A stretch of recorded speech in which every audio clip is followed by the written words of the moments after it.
네, 안녕하십니까. 염승환 이사입니다. 자, 오늘 2022년 8월 23일 오늘 그 시장 함께 읽기 시작하겠습니다. 지금 증시가 좀 참 안 좋죠. 지금 벌써 5일째 무기력하게 좀 밀리는 그런 상황이고, 5일이 아니고 6일째죠. 계속 밀리고 있고, 미국의 급락, 특히 이제 가장 항상 저도 좀 걱정했던 게 유럽 문제인데, 유럽의 천연가스 재고가 좀 여전히 많은 걸로 알지만, 지금 유럽 천연가스 가격이 너무 급등하고 있고요. 특히 이제 가뭄, 이상 고온 현상, 막 이런 게 겹쳐가지고 참 올해는 뭔가 이게 좀 될 만하면 계속 그 희한한 데서 악재가 터져요. 이제 날씨도 안 도와줍니다. 그래서 유로화가 지금 무너져 버렸고, 유로화가 빠지니까 달러는 강하고 원화는 약해지고, 또 시장이 좀 힘들게 가지만 우리가 해야 될 거는 시장이 일희일비하기보다는, 그러니까 5월이나 6월처럼 무너지는 시장보다는요, 어느 정도에선 좀 지지를 받고 좀 횡보하는 그런 흐름으로 보시면 되겠고, 뭐 증시가 바로 가기는 어렵죠. 뭐 그때도 말씀을 드린 대로 V자 반등은 쉽지 않은 상황인데, 그런 상황에서 우리가 강약 조절이죠. 이렇게 급락할 때는 좀 강하게, 그 다음에 급등할 때는 좀 약하게 조절을 하면서 대응을 하시면 될 것 같아요. 그래서 중요한 거는 기업과 산업이고, 시장 빠질 때는 또 그런 게 안 맞을 수도 있지만, 우리 다 경험해봤잖아요. 그 급락장 끝나고 나니까 또 종목들 주도주 나오면 급등하고, 결국 우리가 해야 될 거는 약세장 속에서는 어떤 기업을 내가 포트폴리오에 담을지, 그 고민이 더 중요한 것 같습니다. 그래서 우리가 공부를 하는 거니까 그렇게 좀 생각해 주시면 되겠고, 오늘 시장 안 좋지만 그래도 뭐 공부해야죠. 그래서 CS 베어링은 뭐 요즘에 좋지만 한번 그래도 자세히 분석한 자료가 있어가지고 공부 차원에서 한번 보시면 좋을 것 같아요. 그래서 한국 IR 협의회에서 좋은 자료가 나왔고요. SK 아이테크놀로지는 좋진 않아요. 좋진 않지만 내년을 좀 기대하는 그런 좀 부분은 있을 것 같아서, 예, 보고서가 하나 좀 나왔고, 그 다음에 LNF는 투자 발표가 좀 있었습니다. 공시. 무림 PMP는 목표 주가를 올렸고요. 제지업체죠. 예. 그리고 오리온은 좀 7월달 실적은 별로 안 좋았습니다. 그래서 오늘 좀 주가 부진했고요. 현대모비스가 지난주에 사업구조 개편한다라는 이제 언급이 있었는데, 유지용 연구원님이 그거를 이제 적어줬고, 그 중국 정책의 한계, 요새 중국이 너무 안 좋고요. 코스피 반등이 뭐 쇼 커버링인지 아닌지 그 분석이 좀 있고, 그다음에 주도주냐? 주도주 맞죠, 사실. 그리고 마지막으로 어제 한 거 한 번 더 우리 복습해 보자고요. 어제 제가 좀 빠르게 한 감이 있어서 한 번만 더 하시죠. 그래서 뭐 어제 공부 되신 분들은 굳이 안 들으셔도 되고 넘기셔도 되고요. 예, 그렇게만 해서 보고서 하고 이따가 시장 마무리되면 시험까지 연결해서 하겠습니다. CS 베어링은 CS 윈드의 자회사고 풍력용 베어링을 만듭니다. 부품입니다. 그러니까 풍력 그 날개 있죠. 날개를 이렇게 어떻게 보면 이제 연결해주는 그런 이제 부품이라고 보시면 좋겠는데, 이거를 뭐 지지하는 피치 베어링, 또 고정된 풍력 타워와 회전하는 나스를 연결하고 지지하는 뭐 기어타임 핵심 부품인 야후 베어, 그러니까 되게 좀 어려워요. 이게 발음들이. 아무튼 지지하고 연결해준다 라고 보시면 되겠고, 사실 베어링이라는 건 자동차에도 많이 들어가고요. 기계에 많이 쓰이는데, CS 베어링은 어쨌든 풍력이 주요고, 주로 많이 매출을 하는 곳은 GE입니다. 미국에. 제너럴 일렉트릭. 세계 한 3, 4위권의 풍력 회사로 좀 알려져 있고요. 여기 단일 비중이 너무 높아요. 이게 장점이자 약점이죠. 미국 비중이 77.5%, 그 CS 윈드에 이제 인수가 되면서 매출처가 좀 다변화될 가능성은 있는 것 같고요. 핵심은 피치 베어링입니다. 이게 매출 비중이 75인데 하나의 그 터빈에, 그러니까 풍력 하나당 3개가 들어가요. 그래서 그러니까 바람 세기에 따라서 경사각을 조절해 가지고 이제 출력을 좀 잡아주는 건데, 굉장히 핵심적인 부품이고, 요 베어링은 이제 그 풍력 타워와 회전하는 나스를 연결해서 이제 이걸 좀 지지를 해주는 그런 이제 핵심 부품인데, 요거는 한 개만 있어요. 근데 둘 다 만들기는 쉽진 않아요. 진입 장벽이 높은 사업이고, 75대 25. 돼 있고, 이 회사는 주요 아마 생산 시설이 베트남에 있어요. 예. 그래서 베트남 붕타오에 해외 생산 기지를 지금 더 구축을 하고 있고, 국내는 점점 철수한대요. 왜냐면 인건비, 원가 경쟁력이 안 되니까 해외로 나가는 거죠. 10% 정도 더 낮다고 합니다. 그래서 베트남으로 이제 간다고 보시면 되겠고, 국내는 철수하는 거고요. 그리고 단일 고객사 지위로 매출이 좀 집중돼 있다.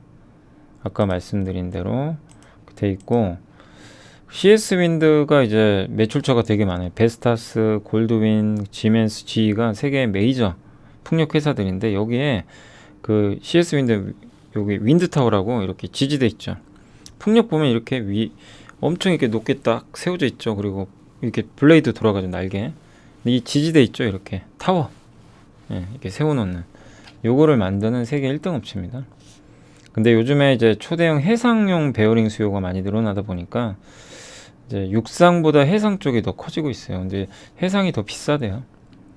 예, 그래서 어쨌든 풍력 발전기는 이 블레이드가 회전하면서 발생하는 그 기계 에너지 있죠. 요거를 전기 에너지로 전환시켜요.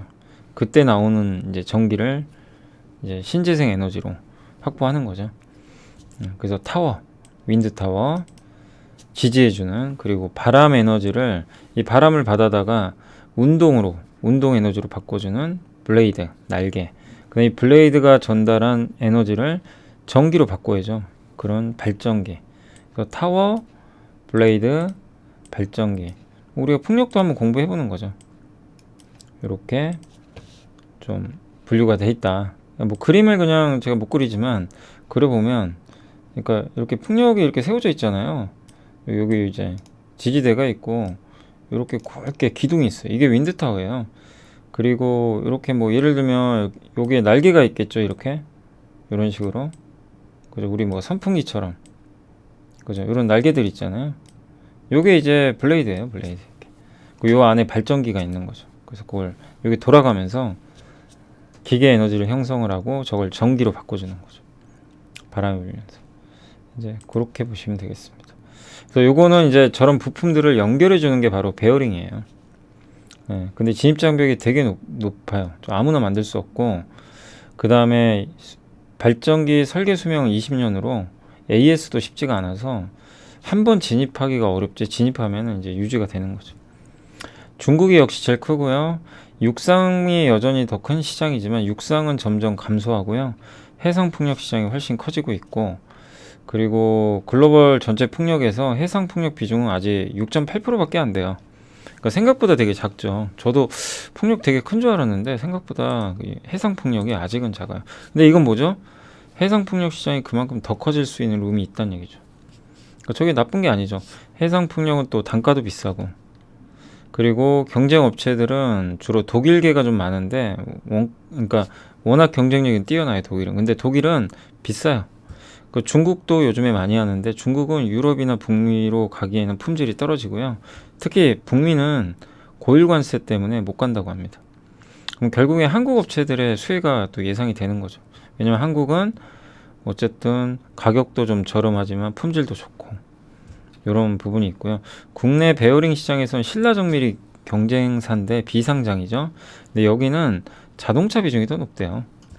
풍력용은 35%. 그래서 실질적으로는 순수 업체는 CS 윈드라고 보시면 되겠고, 이번에 미국의 법안 통과가 됐지만 여기서 제일 수혜를 받는 건 신재생 에너지, 그중에 태양광 풍력, 전기차고, 풍력에서는 생산세 감면제, 그러니까 재생 에너지를 많이 발전을 하면 할수록 풍력을 많이 생산을 하면 세액 공제를 해주거든요.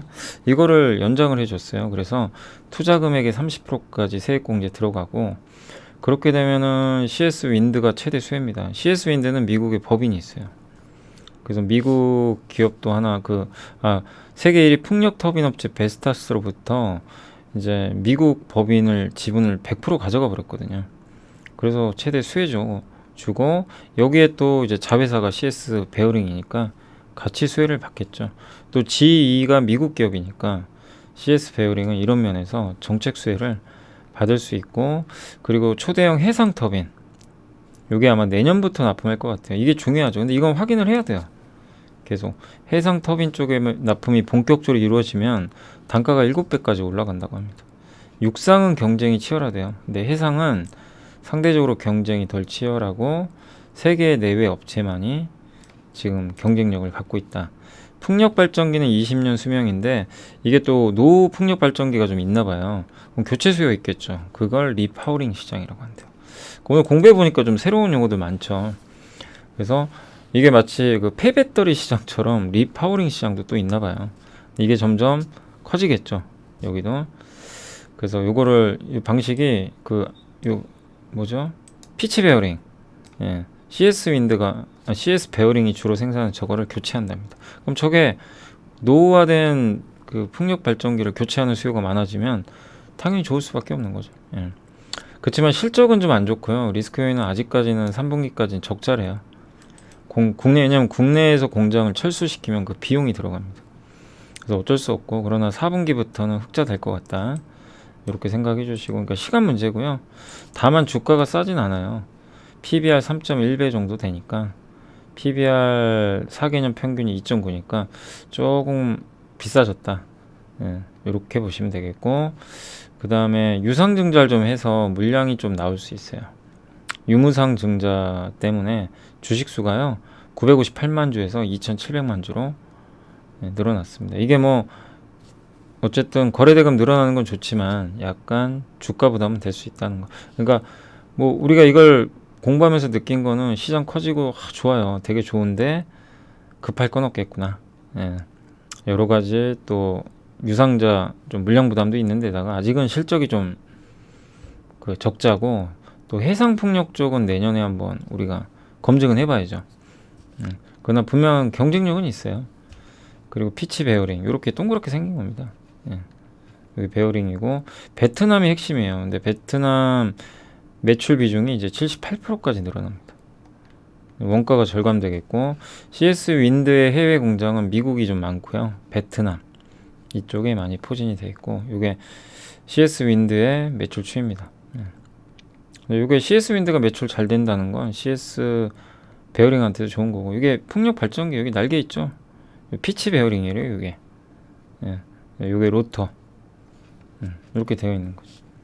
그래서 이게 이제 돌아가는 거예요. 이렇게 이런 구조로 되어 있습니다. 되게 좀 복잡하죠. 이게 기계공학 좀 아시는 분들이야 알 수 있는 그림 같고, 그 다음에 해상 풍력 비중은 이제 앞으로 급격하게 커질 가능성이 높습니다. 그리고 미국 수출 비중은 원래 높고요. 그러니까 CS 베어링이 미국 수출 비중이 압도적으로 높아요. 그런 면에서 요새 또 달러도 강세니까 수혜가 예상되고, 올해까지는 적자고요. 내년부터 흑자를 기대합니다. 네. 그래서 CS 베어링은 좀 그런 관점에서 여러분들이 한번 미리 공부해 놓으시고, 내가 알고 있는 거랑 모르고 있는 건 정말 다르고요. 안 상태에서 만약에 시장이 안 좋아서 CS 베어링이 뭐 언제 또 급나갈 수도 있는 거잖아요. 지금은 당연히 부담되죠. 지금은 접근은 좀 어렵고, 다만 나중에라도 좀 이렇게 내려온다면 뭐 잘 공부가 됐기 때문에 부담 없이 또 접근할 수 있겠죠. 많이 빠졌었어요. 작년에 기억하시죠? 한참 좋았다가. 근데 금방 올라오죠 또. 네. 지금은 조금 다소 비싸니까 좀 가지고 계신 분들의 현재는 몫이 아닌가 이렇게 생각을 합니다. 좀 공부가 되셨으면 좋겠고, SK하이테크놀로지는 일단 실적은 안 좋고요. 내년을 기대하셔야 돼요. 3분기까지는 적자입니다. 그러나 이제 갈수록 조금씩은 좋아져요. 네. 왜냐하면 이제 폴란드 공장도 가동이 더 정상화될 거고, 또 유럽의 전기차 생산도 그 반도체 수급이 정상화되면서 좀 나을 텐데, 다만 한 가지 리스크가 유럽 비중이 좀 높다 보니까 요새 유럽이 전력난입니다. 네. 그래서 전기요금 비싸지고 이게 조금 아킬레스건이죠. 이제 근데 반대로 생각하면요, 내년에 유럽 문제, 이런 에너지 문제가 해결이 되면 내년에 또 오히려 역으로 엄청 좋아지는 거죠. 근데 지금 어쨌든 올해 가을까지는 조금 부진할 수 있다는 건 염두에 두시면 좋겠고, LNF는 이제 양극재 생산 라인 구축한다는 공시가 떴고요. LG 에너지 솔루션이 지난 6월에 테슬라 원통형 전지 투자 공시를 했거든요. 아마 여기에 납품되는 양극재로 좀 추론을 해요. 그러니까 정확한 내용은 몰라요. 어디에 들어가는지는. 근데 이게 놀라운 게요. NCM 배터리라고, NCM은 니켈, 코발트, 망간의 약자인데 보통 니켈이 80에서 90% 들어가거든요. 근데 여기는 97%가 들어가나 봐요. 그리고 코발트가 없어요. 니켈, 코발트 중에 코발트 없고 망간. 그리고 나머지 일부가 알루미늄. 엄청나요. 저 니켈이 많으면 왜 좋냐면요. 주행거리가 그냥 급격히 늘어납니다. 예. 그래서 전기차에 제일 중요한 게 주행거리니까. 그래서 아마 이쪽 테슬라의 4680 전지에 아마 들어가지 않을까 이렇게 보고 있는 것 같습니다. 그만큼 기술력을 인정받고 있는 것 같아요. 그래서 올해 하반기부터 배터리 양산 계획을 공개를 했는데 여기에 아마 이번에 LNF께 들어가지 않을까 하는 기대감이 있는 것 같습니다. 다만 이제 미국에서 보조금 받으려면 북미에서 재활용된 광물을 써야 되는데 사실상 힘들고요, 이거는. 그래서 이 회사가 레드우드라는 회사랑 조인트 벤처를 맺어서 미국 내 배터리 재활용. 그럼 배터리 재활용하면 거기서 광물 같은 거 얻어낼 수가 있거든요. 뽑아내니까. 그걸 통해서 좀 리스크를 완화시키려고 하는 것 같습니다. 이게 LG엔솔의 원통형 전지고요. 양극재, 수요입니다.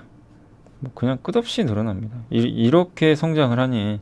그래서 우리가 투자할 때 항상 어제 제가 테스트 소켓 한번 우리 공부했잖아요. 그쪽 시장도 이렇게 커져요. 계속 수요가. 그런 산업에 붙어 있어야 돼요. 물려도. 그러니까 신재생 에너지 쪽에 작년에 물려 계신 분들 엄청 고생했는데 올해 그냥 바로 회복해버렸죠. 수요가 되는 산업이다 보니까. 조선도 마찬가지고. 보시면 되겠고. 무림 PMP는 흥국증권의 박종열 연구원님이 이제 자료를 적어주셨고 목표 주가 올렸고요. 영업이익이 좀 2분기 안 좋았지만 이건 좀 전기 보수 때문에 그랬다고 적혀 있고 제지와 펄프 생산 라인이 각각 7일 14일간 가동이 중단돼서 영향을 받았는데 다만 이제 판가가 크게 올라가서 어느 정도 매출은 좀 상쇄를 한 것 같습니다. 그리고 무림캐피탈이라는 자회사가 있는데 이 회사가 지금 한 100억 정도 이익을 내는 것 같아요. 캐피탈 회사들이 되게 좀 요새 보면 그 한국 자산 신탁도 자회사 중에 이제 이런 캐피탈 회사가 있는 걸로 아는데 그러니까 그런 캐피탈 보유한 업체들의 실적이 꽤 괜찮은 것 같습니다. 3분기는 전분기보다는 월등히 좋은 실적 낼 것 같고요.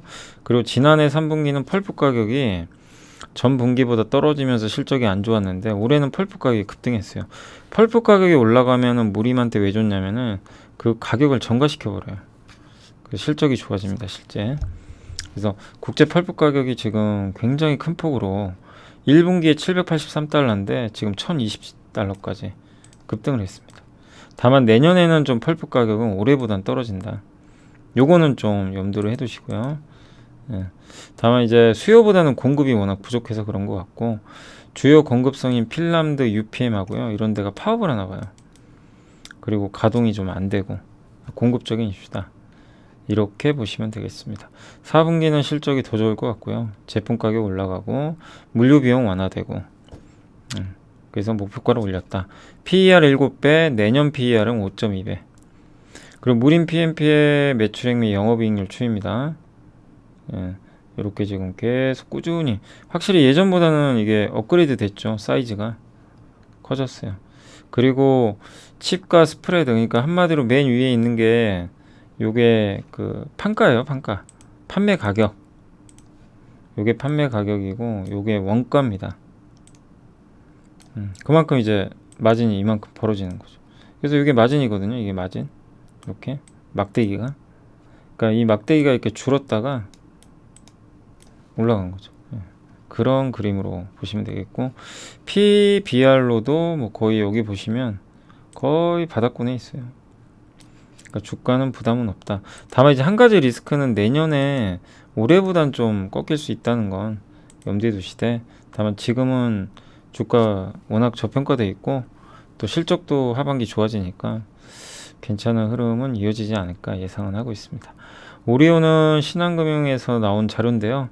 목표 주가는 유지했지만 여기도 적어드렸는데 중국이 좀 안 좋았어요. 중국의 영업이익이 마이너스 34%. 다른 데는 다 좋아요. 한국은 좀 변함없었고 그러니까 중국이 올해 선전을 했는데 7월에는 좀 부진했습니다. 거기다가 광고도 많이 했나 봐요. 일회성으로. 그리고 중국이 제로 코로나를 포기를 안 하죠. 근데 당시 2016년에도 중국이 내수 소비 부진 때문에 오리온의 매출이 역성장한 적이 있대요, 중국에서.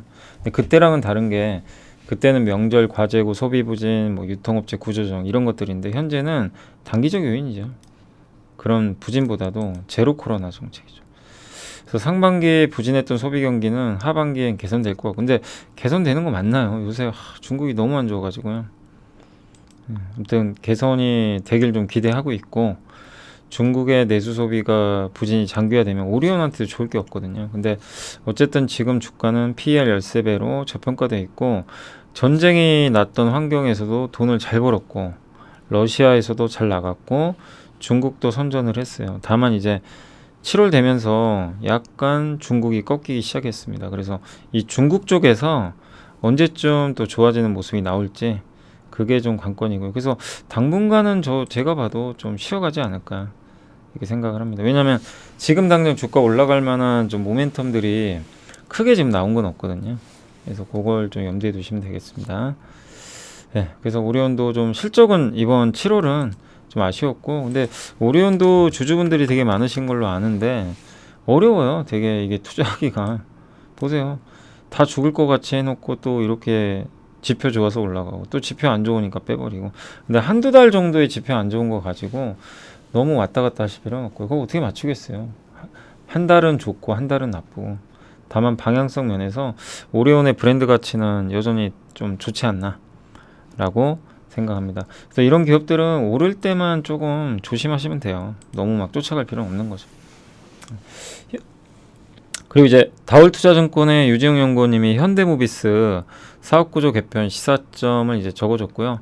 최근에 이제 우리 뭐 지난주에도 뉴스 많이 다뤄드렸죠. 그래서 신규 회사 두 곳 이제 설립 검토 공시가 좀 떴고, 9월 이사회에서 승인이 날 예정이고요. 아마 이건 그때 많이 말씀드렸죠. 사내 하청 근무자들 소송이 좀 많아요. 정규직 해달라. 그러니까 그거를 해소하기 위해서 자회사로 아예 직고용하려는 것 같아요.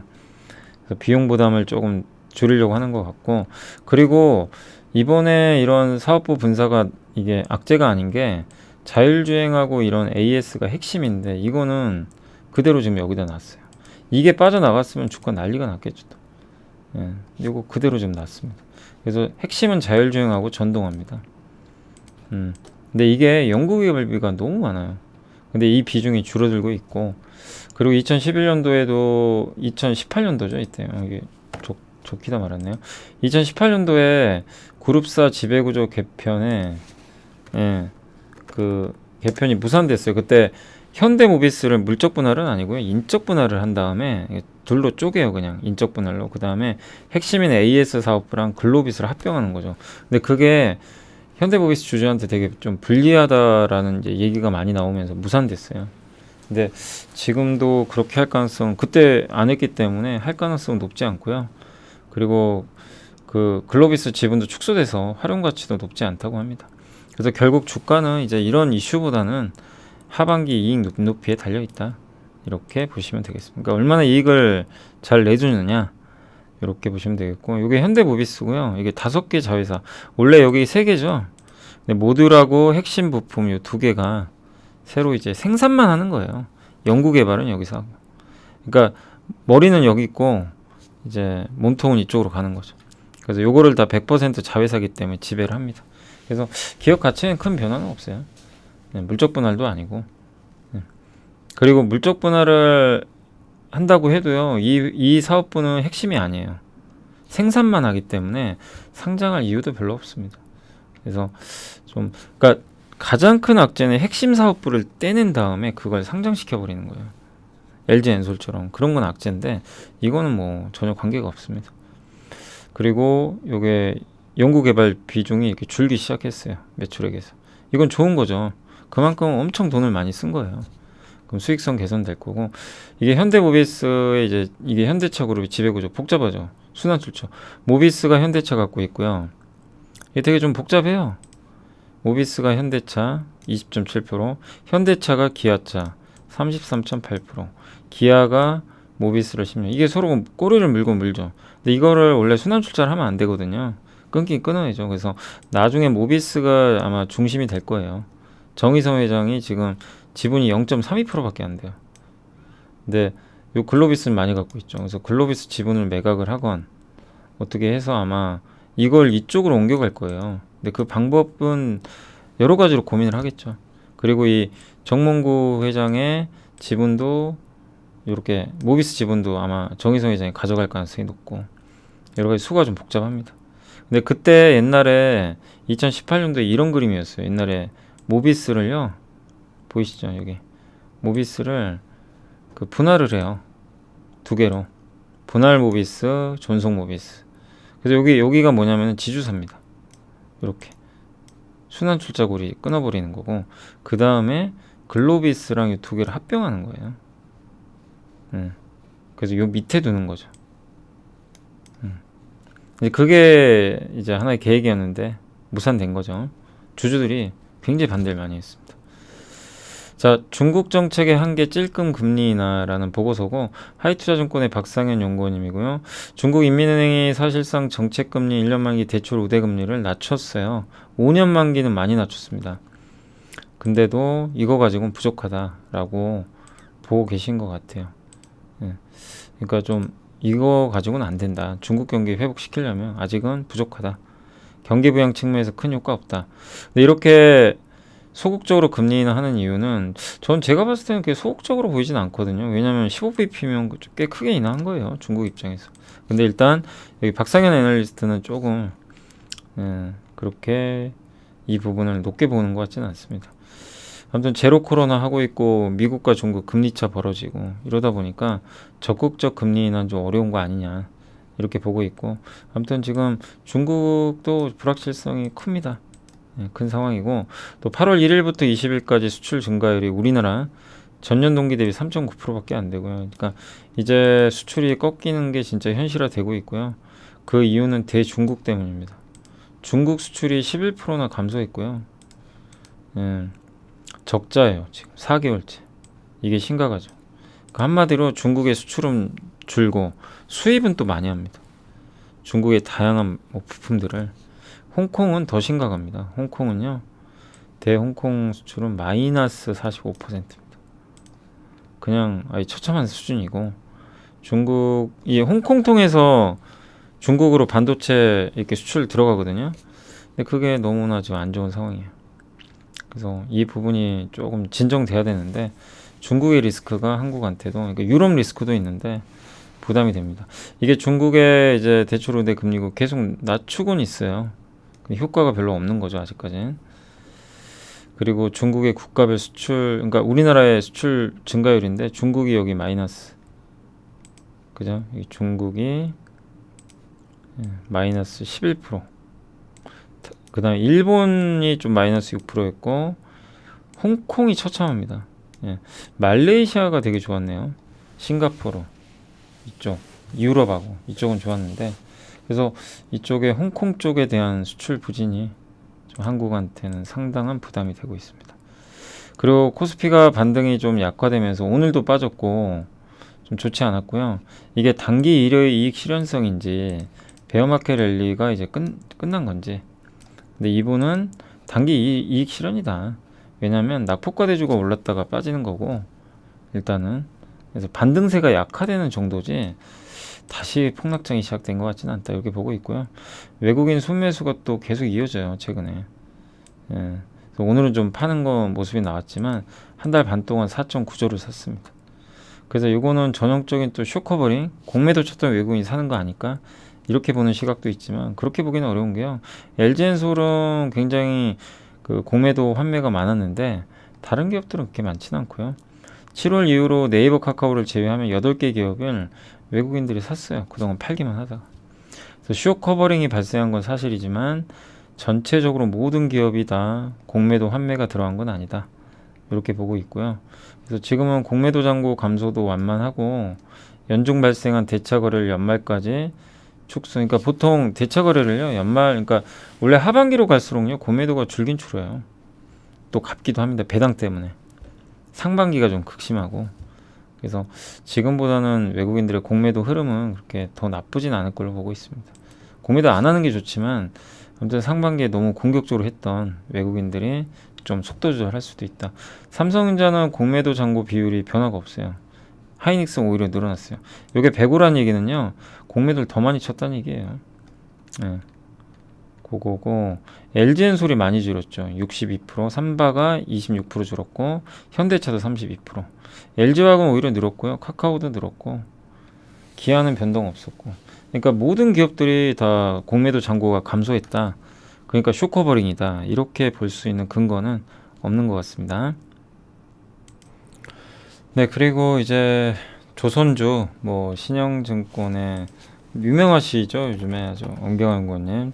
조선주 좋다고 작년 말부터 계속 언급은 하셨는데 요즘에 빛을 발하고 있고요. 뭐 조선주도 저도 개인적으로는 올해 굉장히 긍정적으로 봤던 섹터고, 특히 그 조선 대형주보다는 기자재를 저도 좀 더 긍정적으로 봤는데, 다만 지금은 좀 많이 올랐어요. 그래서 너무 흥분하지 마시고 오히려 지금은 좀 보수적으로, 그러니까 업황을 보수적으로 보는 게 아니라 주가가 약간 경계해야 될 정도로 좀 많이 올랐어요.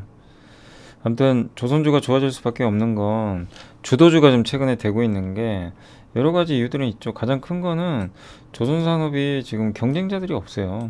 그러니까 반도체 같은 거예요. 제가 메모리 반도체나 이런 걸 여전히 좋게 평가하는 거는, 시장은 계속 커집니다. 뭐 반도체 시장이 앞으로 줄어들 거라고 생각하시는 분은 없으실 거예요. 계속 커져요. 근데 그걸 만드는 업체는 세 개밖에 없잖아요. 예. 이게 핵심이에요, 사실은. 근데 조선도 마찬가지죠. 배가 앞으로 엄청나게 교체가 많이 일어나요. 근데 조선은 좀 약간 다른 거는 중국이 좀 잘해요, 요즘에. 그래서 반도체보다는 좀 약간 좀 그 리스크가 있어요. 중국이 워낙 지금 많이 하니까. 다만 핵심적인 그 LNG선이나 LNG를 연료로 하는 선박, 이런 것들은 한국이 더 훨씬 잘하죠. 그래서 아직은 그런 쪽에선 경쟁력은 있는데, 장기적으로 중국이 너무 잘하니까 그런 부분은 좀 경계감을 가져야 되겠지만, 어쨌든 현재까지 몇 년 안에 갑자기 뭐 중국이 한국을 뭐 다 이기고 그럴 가능성은 높지 않거든요. 어쨌든 조선도 수많은 기업들이 없어져 버렸어요. 그래서 좀 가벼워진 거죠. 네, 그래서 나눠 먹는 파이가 커졌다. 근데 어쨌든 수주는 많고, 뭐 조선사들이 원하는 대로 수주를 받아요, 비싸게. 그래서 원래 철강석 가격이 떨어지면요, 조선주 주가도 떨어지고 안 좋아요. 근데 요즘엔 반대로 철강석 가격이나 후판 가격 떨어지는데 조선주는 좋고, 그 이유가 과거랑은 좀 완전히 좀 다른 게, 지금 조선주들이 갑의 위치입니다. 도크가 꽉 짜 있고, LNG 선박은 너무 많이 필요한데 만들 수 있는 업체는 한정돼 있고, 친환경 선박으로 또 바꿔야 되고, 그러니까 조선주들한테 너무나 유리한 구도가 이어지다 보니까, 과거에 철광석 가격이 꺾이면요, 그 물동량 꺾이면서 그 경기도 안 좋아져요. 그러면서 다 같이 빠져요. 근데 이제 안 맞는 거죠, 지금은. 그리고 수주잔고 지금 계속 늘어나고, 두 자릿수 실적도 나올 것 같고, 마진, 영업이익률. 원래 저가 수주를 많이 했어요. 왜 그러냐면은, 이게 도크가 있죠. 배 만드는 도크. 비워놓으면 안 돼요. 그거 다 고정비입니다.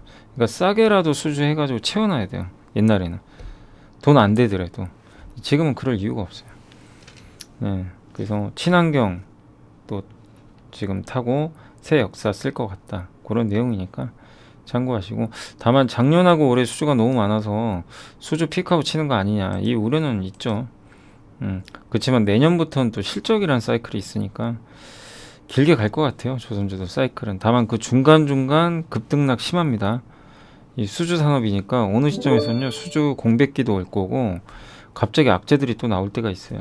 그러면 쭉쭉쭉 빠져요. 그럼 그때를 여러분이 놓치면 안 되겠죠. 그러니까 온다니까요, 그런 흐름은. 어느 산업이나 다 똑같아요. 그 잘 나가던 엔비디아도 반토막 났잖아요. 같은 업종은 아니지만.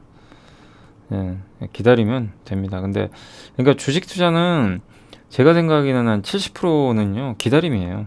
사건, 내가 보유를 하고 있건 투자를 하건 매수를 하건 간에 대부분 기다림이 중요해요. 아무리 내가 분석을 완벽하게 해도 비싸면 무슨 소용이 있어요. 그죠? 예. 그리고 싸게 샀어요. 잘 샀는데 안 가요. 안 갔는데 1년 동안 안 갈 수도 있어요. 기다려야 되는데 대부분 못 기다려요. 그래서 이제 나중에 털고 이제 조금 수익 내고 팔았더니만 몇 배 가고, 그런 경험들도 아마 있으신 분들 계실 거예요. 그러니까 이 인내, 마지막에 최종적으로 수익을 확정하는 건요, 인내심입니다. 근데 그걸 누구도 할 수가 없어요. 너무 힘들어요. 매일매일 이렇게 보고 있으니. 오늘 같은 날 또 장 폭락하고 이러니까, 급 나가니까. 예. 근데 결국엔 기다림의 연속입니다. 그런 분들이 이길 수밖에 없어요. 그리고 오늘 조선주가 좀 올랐던 거는 이 천연가스 가격이 이렇게 올라요. 독일에서. 이거 하나투자증권의 자료지만 어마어마한, 예. 이래서 오늘 천연가스 관련주가 셌다라고 보시면 되겠고, 자, 그 다음에 반도체 요거 다시 한번 우리 복습하자고요. 예. 어제 좀 했는데 한 번만 더 그냥 간단히 설명드리면, 테스트 웨이퍼, 동그란 판을 해주는 웨이퍼가 있고, 패키징이 완료된, 그러니까 반도체를 뜯어 가지고 조립까지 하고 최종 공정으로 이제 컴퓨터에 딱 부착을 할 수 있게 만든 그 칩이죠. 그 칩을 컴퓨터나 이제 여기 스마트폰에 마지막으로 얘 제대로 작동하나 테스트 소켓에 딱 넣고 검사를 해야 돼요. 모듈은 이제 큰 모듈이고, 아무튼 요즘에는 이제 비메모리 쪽에서도 모듈 테스트가 중요해지고 있다.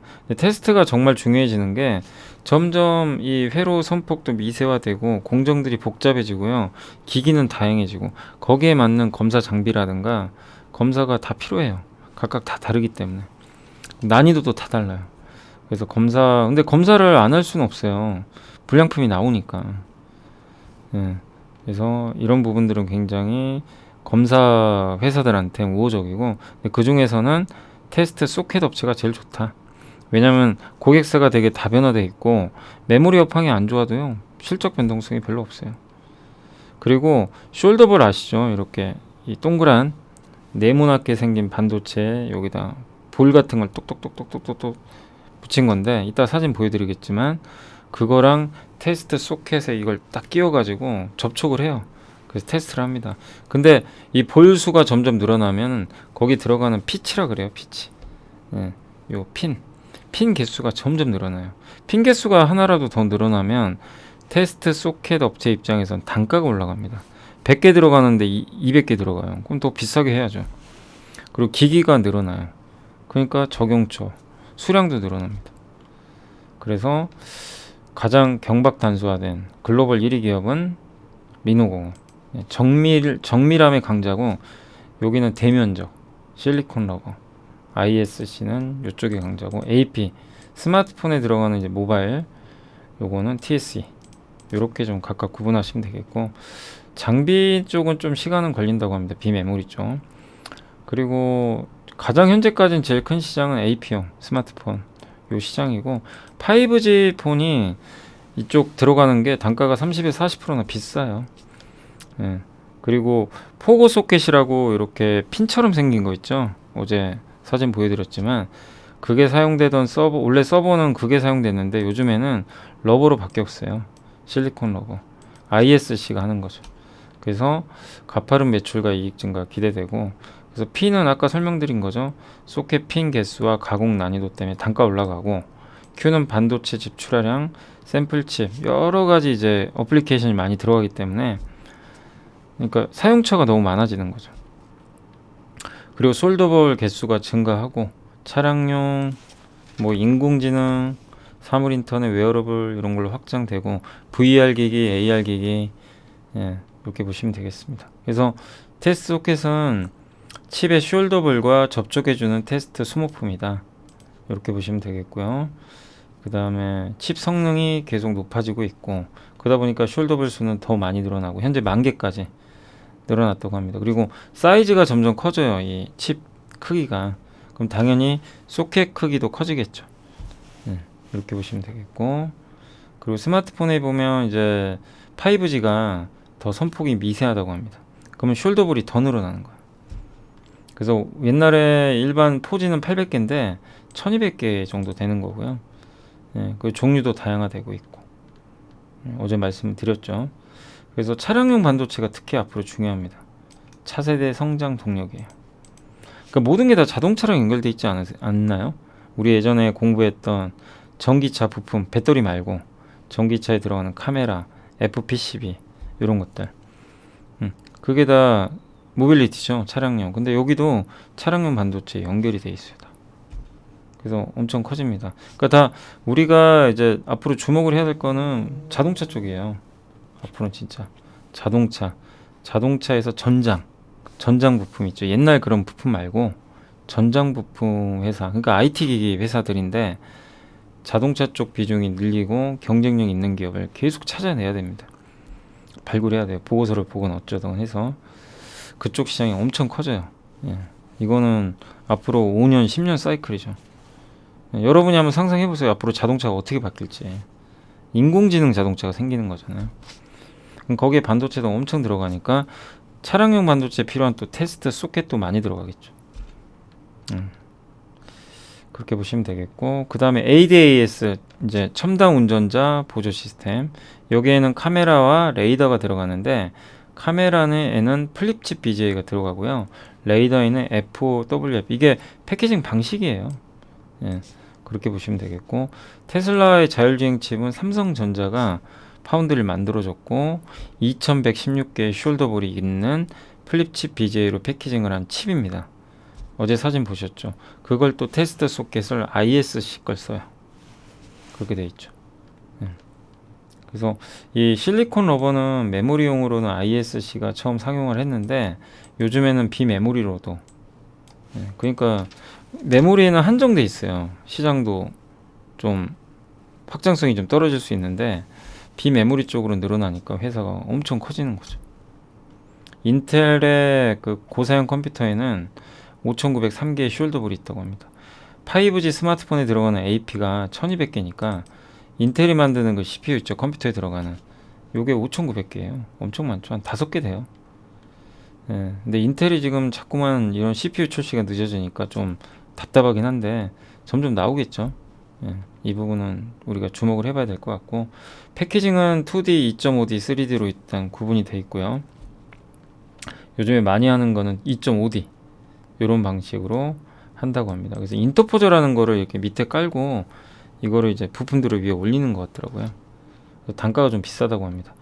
그리고 플립칩 BJ 시장은, 요 플립칩 BJ는 삼성전기, 대덕전자, LG노텍이 진출을 한 그런 시장이고, 참고로 삼성전기는 애플의 M1 칩인가요? M2 칩인가?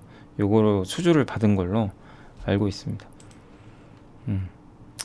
그리고 그리고 포고 소켓은 뭐냐면, 아무튼 포고는 뭐냐면요, 어제도 한번 보여드리긴 했는데, 실리콘 러버는 이렇게 실리콘 고무 여기다가 여기 구멍이 이렇게 뚫어가지고 여기다 칩을 꽂는 거예요.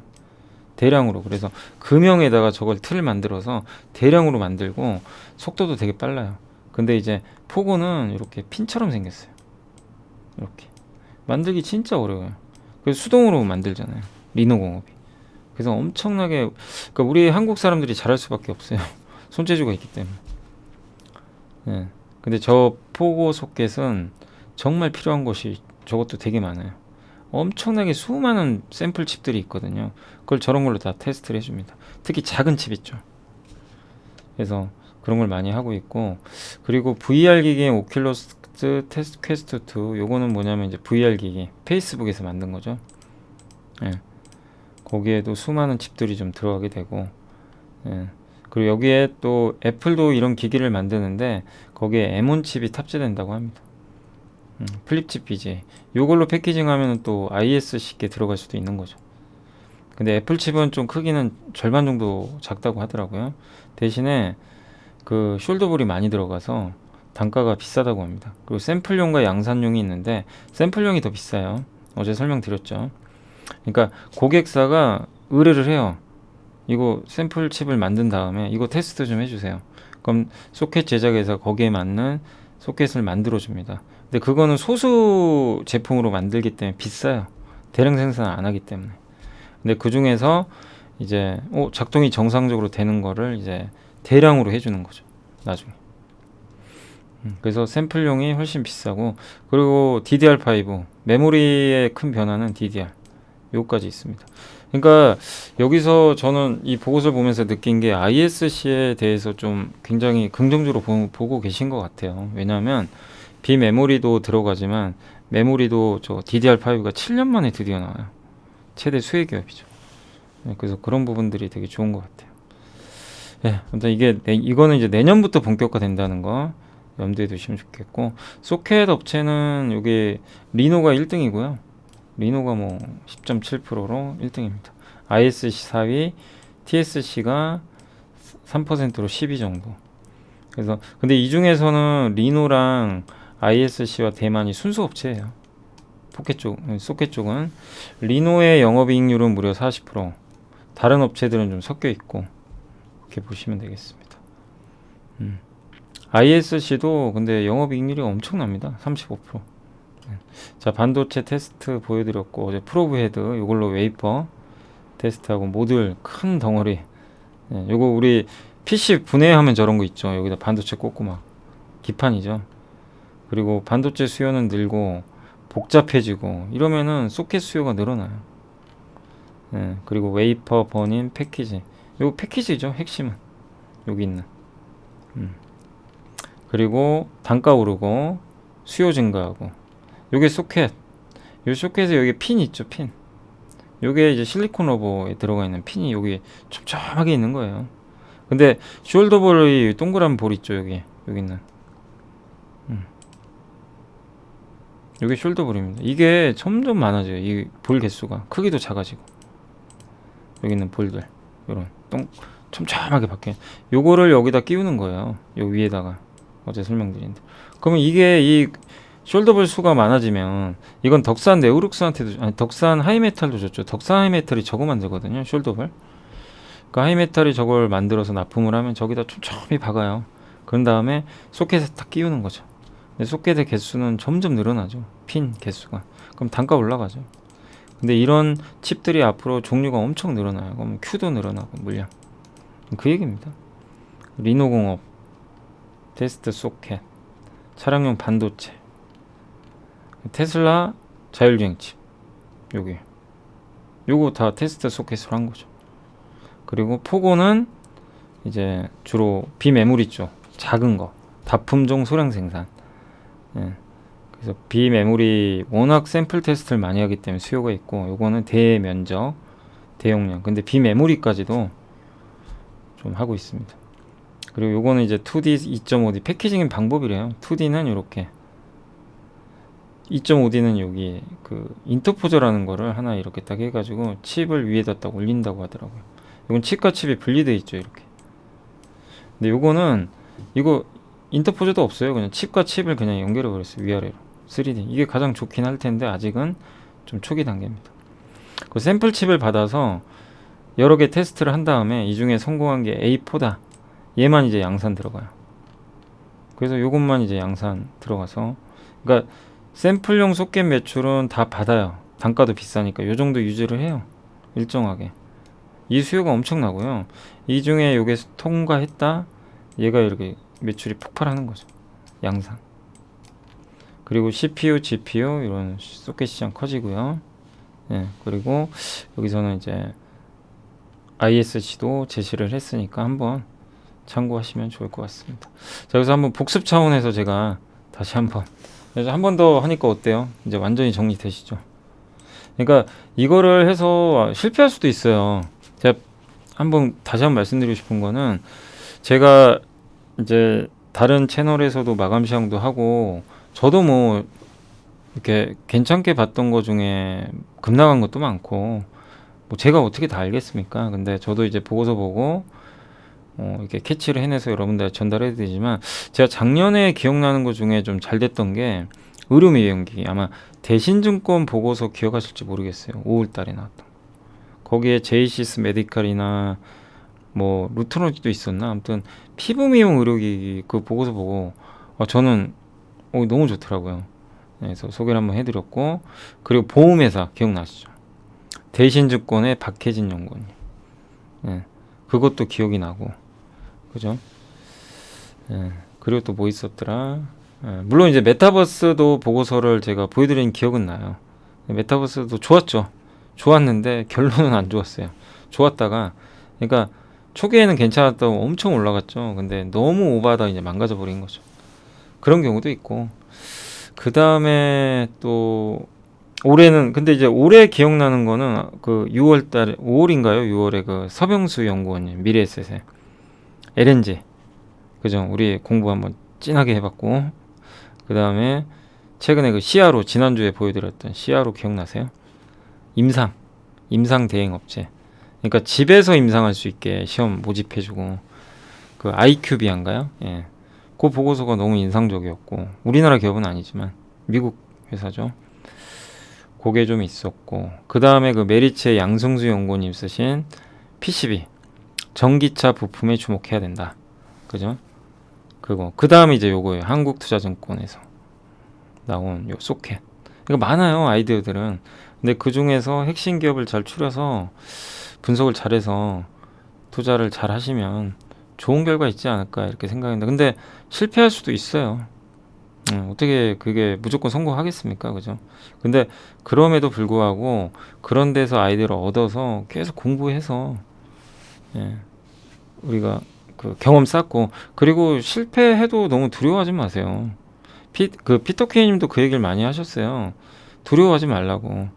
경험을 해서 쌓아 나가야 돼요. 그런 방법들은 그러니까 내가 수익 내는 방법을 찾아야 되거든요. 뭐 차트 보고 찍기 하는 게 아니고 방법을 찾아내야 됩니다. 네, 합리적으로. 네, 그게 핵심이에요. 그래서 그 부분에 대해서 계속해서 예, 여러분들이 좀 고민하고 체크를 해나가시면 좀 좋을 것 같습니다. 네. 자, 그래서 오늘 어쨌든 이제 시장은 이제 한 번 더 좀 말씀을 드렸고 오늘 시장 마지막으로 점검해드리고 마무리를 하도록 할게요. 네. 자, 오늘 이제 종합주가 지수는 오늘도 빠졌습니다. 좀 우울합니다. 시장 뭐 안 좋은데 좋을 일은 없죠. 근데 좀 무기력했고요. 오후에 좀 더 이렇게 무너진 이유는 뭐냐면 오후장에 어쨌든 그 증시가 굉장히 좀 급격하게 이렇게 좀 떨어졌던 이유 중에 하나가 그 달러가 있죠. 예, 달러가 좀 갑자기 좀 상승세를 좀 보이긴 했는데 어쨌든 그 미국에서 발표가 있었나 봐요. 유럽에 그 그러니까 러시아가 우크라이나에 또 뭔가 공격을 할 수 있다. 예, 기관 시설에 대해서 그런 좀 뉴스가 좀 있었나 봅니다. 그러다 보니까 투자 심리가 좀 안 좋아지면서 주가가 좀 급격하게 오후에 무너져 버렸어요. 예, 근데 원래 오전엔 좀 반등하고 있었거든요. 그래서 오후에 좀 그런 흐름들이 예, 그래서 어쨌든 지금 주식시장이 이제 그런 이유들 때문에 좀 급격하게 좀 떨어졌다라고 생각을 좀 해주시면 일단 좀 좋을 것 같습니다. 종합주가 지수는 아무튼 좀 오늘 아쉽게 끝났고요. 그 다음 코스닥 같은 경우도 지금 3일째 급격하게 급락하고 있어요. 1% 이상씩 좀 무너지는 흐름이고 많이 오르긴 했지만 코스닥도 많이 좀 흔들렸고 그 배경은 뭐 똑같습니다. 그리고 오늘도 외국인은 샀고요. 종가에 샀어요. 외국인이 막판에 종가 대량 매수를 해가지고 플러스로 끝내놨고 기관은 아침에 많이 사더니 오후에 다 팔아버리더라고요. 기관 파란색 보이시죠? 예, 그러니까 지금은 기관 투자들이 너무 시장을 안 좋게 봐요. 그냥 계속 팝니다. 예, 지금 며칠째죠? 6일째 팔고 있어요. 그러니까 전혀 시장에 도움이 안 되고 있고 외국인들은 되게 좀 이것도 아이러니하죠. 환율이 이렇게 오르는데 외국인이 주식을 계속 사요. 그래서 사실 오늘 원달러 환율 떨어지고 있었거든요. 근데 갑자기 그 뉴스 때문에 급등해 버린 거예요. 여기 그만큼 지금 유럽 리스크가 크고 아무튼 지금의 원달러 환율의 가장 큰 문제점은 우리나라 원화의 문제가 아니라요. 달러가 너무 강해요. 근데 달러가 왜 강할까? 결국엔 유로화 때문입니다. 여기 보시면 유로가 무너져 버렸어요. 1달러 밑으로. 유로와 엔화가 아니 그러니까 유로와 달러화가 1대1 비중이었는데 요게 이제 꺾여 버린 거죠. 그래서 지금 상황이 좀 좋진 않다. 이 부분이 달러 강세를 일으켰고 유로화가 너무 약하니까 요게 이렇게 떨어진다는 거는 그 유로화가 급격히 내려간다는 얘기거든요. 그래서 유럽의 문제가 계속 좀 발목을 잡고 있어서 요게 좀 아쉽죠. 예, 그러니까 뭔가 분위기를 좀 타는 상황에서 또 악재들이 또 하필 시장이 좀 이게 꺾이면서 계속 불거지고 또 러시아 전쟁 리스크 뭐 공격한다 뭐 이런 얘기들 또 도니까 시장이 또 어려움을 느끼는 것 같아요. 단 과거랑 다른 거는 저런 환율의 하락에도 불구하고 아니 그러니까 급등에도 불구하고 원달러 환율이 외국인이 주식을 산다는 게 과거랑은 좀 달라요. 근데 그 이유는 여러 가지가 있겠지만 외국인들이 사는 거는 일단은 지금 원달러 환율이 너무 높거든요. 근데 우리나라만의 문제는 아니고요. 달러가 너무 강한데 언젠간 달러는 꺾이겠죠. 그리고 한국 주식을 너무 많이 팔아놨어요. 외국인들이 그동안 7월부터는 사긴 하지만 그러니까 비어있죠. 수급은 비어있는 상태에서 환율이 이렇게 우리나라 원화가 쌀 때 사두자라는 심리도 있겠죠. 비워놨으니까. 뭐 그런 부분도 일단 작용을 하는 것 같아요. 그래서 결국 외국인들의 수급은 확실히 나쁘진 않기 때문에 너무 과도한 그 이렇게 비관을 갖지 마시고 설명을 계속 해드린 대로 급등할 때는 좀 관망하고 오히려 이렇게 무너질 때는 용기를 내고 지금 강약 조절입니다. 계속 그거를 계속 좀 강조를 드리고 싶어요. 그러니까 물리더라도 급락할 때 주식 비중을 늘려야지 급등할 때 할 이유가 없어요. 근데 이럴 때 또 무서우니까 못 사죠. 아무도. 당연하죠. 근데 진짜 반대로 하세요. 지금 급락한다고 도망갈 게 아니라 오히려 이럴 때는 내가 공부해 놓은 기업들 싸게 내려오면 용기를 낼 시점이니까 그렇게 하시면 되겠고, 또 어느 날 막 주가 지수가 막 쭉쭉쭉 올라가요. 그때는 좀 한 템포 기다리시고, 왜냐 V자로 안 간다니까요. 왔다 갔다 하면서 가요. 그럼 이렇게 지금 쭉 빠지죠. 그럼 기회 오른다 가만히 있고 공부하고 또 쭉 빠져요. 또 기회. 요 과정이에요. 계속 이게 몇 달 갈 거예요. 이렇게 오르고 내리고 하면서.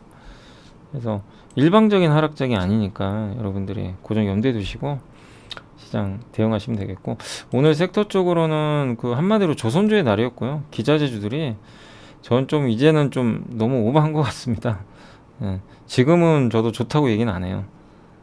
이제 여러분들의 몫입니다. 알아서 하셔야 됩니다. 너무 많이 올랐어요. 뭐 내년까지 보면 더 좋을 수도 있지만 지금은 흥분하면 안 됩니다. 그건 꼭 말씀드릴게요. 그리고 조선주도 오늘 다 좋았고, 조선주들 뭐 그냥 뜨거웠습니다. 3, 4% 좋죠. 대형주도 좀 가야죠. 특히 한국조선해양, 삼성중공업, 대우조선 이 세 개가 못 갔잖아요. 이런 것들 좀 가지면 좋죠. 종합상사, 원전주 뭐 다 이쪽 에너지주의 날이었습니다. 오늘은 정유주, 정유주도 있고, 그리고 코로나19 모더나 수혜주인가요? 그러니까 바이오 쪽은 좀 오늘 안 좋았어요. 바이오 빠졌고, 웹툰주, 항암제, 면세점, 영화 관련주, 리오프닝 관련주도 대부분 안 좋았고, 게임주들도 참 요즘에 진짜 지지부진합니다. 부진한 상태고, IT도 오늘 안 좋았어요. LG 디스플레이가 지금 최근에 좋았다가 그냥 급격히 빠지고 있고요. 삼성 SDI가 오늘은 좀 많이 빠진 것 같습니다. 전자도 6만원 밑으로 꺾였고요. 화장품, 뭐 인터넷, 여행, 패션, 의류, 건설 뭐 할 것 없이 다 빠졌습니다. 카지노, 좋은 게 없어요. 그러니까 한마디로 태조 이방원 있죠. 태양광 조선, 2차전지 좀 빠졌고, 방산 원전 이쪽은 좋았고, 나머지는 그냥 싹 휩쓸려 내려간 좀 답답한 장이었고요.